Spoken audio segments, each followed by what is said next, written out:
To pursue my student learning goals and professional goals, I use Pinterest to collect or curate information that's related to my goals. As you can see from this, I have relational pedagogy, remote learning. I developed that one as soon as the COVID hit. I also have things that, and I'm going to scroll down a little bit further. We also have things about leading with kindness, questioning and language. That is a PD that I facilitated, and that was one of my professional learning goals, is to begin mentoring and facilitating professional development. These are just things that have to do with my classroom for the love of learning. And continuing on, I also organize these by chapter. So there's resources for each of the chapters that I work with. Some stuff is specifically just math stuff. That's why I call it Math Geek or Science Freak, because I also really like STEM. And so I have a few things that I could integrate into that as well.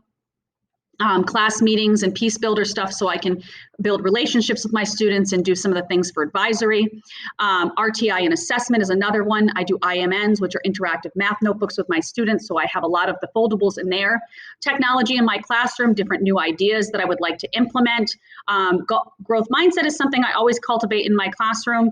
That's another thing. And as you can see, we're starting here. Here's our first one. That is the chapter 3, linear equations. So again, these things are by chapter. I also have honors math here, which is another course that I teach. Classroom decor, because I always like to make a really inviting environment for my students.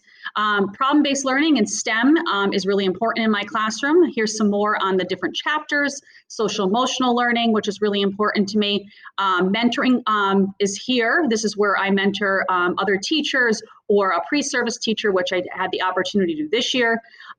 This board in particular has to do with my my philosophy and how I address education in general. And so I've started to curate some things that would be interesting to that, and as well as learning styles to help with other students. I have one board here that's called the first 5 days. These are the things that I would like to do with students over the course of the days.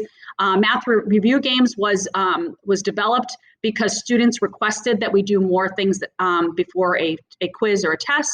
And math discourse is something I find important in having students learn to discuss math in the math classroom. So again, here's where I collect all of these resources over the course of the year. This is a great time for me to reflect on my learning throughout the day, and then find new resources that'll be helpful and support the student learning.